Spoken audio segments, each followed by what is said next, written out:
วันที่26พฤษภาคม2026นี้กองบัญชาการปกสแขวงหัวพันและกองบัญชาการตำรวจทหารชายแดนแขวงสุลา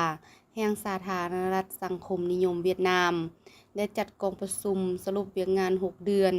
ในการพันขยายจัดตั้งปฏิบัติเวียกงานประสานงานประจำการตานและสกัดกั้นยาเสพติดฝ่ายลาวนำโดยสหายพันเอกคำแพงแก้วมูลทองรองหัวหน้ากองบัญชาการปกสแขวงหัวพันฝ่ายเวียดนามนำโดยสหายพันโทฝ่ามวันเติมหองสกัดกันตานยาเสพติดตำรวจแขวงเซลาสหายพันโทเงียนส่วนเยินหองวิสาเฉพาะ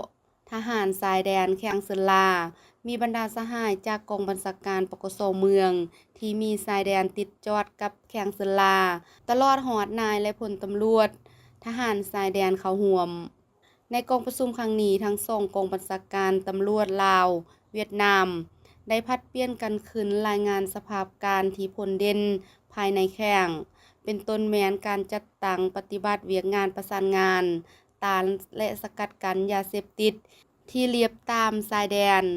และมากผลในการพัวพันหัวมือกันในระยะพันมา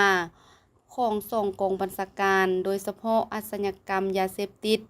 การพัฒนาเศรษฐกิจสังคมเวียกงานป้องกันศาสตร์ป้องกันความสงบการพัวพันเวียกงานต่างประเทศแต่ละแขวงเบารวมเบาเฉพาะก็คือกองบัญชาการปกสแขวงหัวพันและกองบัญชาการตำรวจแขวงเซลาในระยะพันมาถึงว่าจะพบกับความยุ่งยากหลายปัญหาก็ตามแต่ทั้งสองแขวงก็สามารถญาติได้ผลงานสำเร็จหลายด้านแม้นการเพิ่มพูนคูณสร้างหัดแนนและพัฒนาอย่างบ่หยุดยั้งพร้อมกันสืบโตเพิ่มพูนคูณสร้างพัฒนาการหัวมืออันดีงามในกำลังประกอบอาวุธในสองแขวงให้นักแนนเข้มแข็ง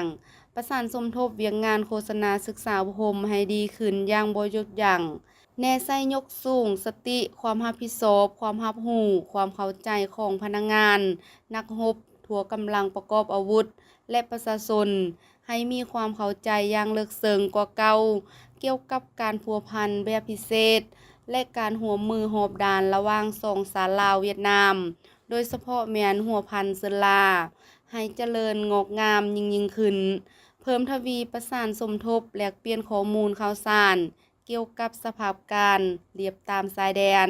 สร้างเส้นชายแดนให้กลายเป็นชายแดนที่สันติภาพเสถียรภาพและพัฒนา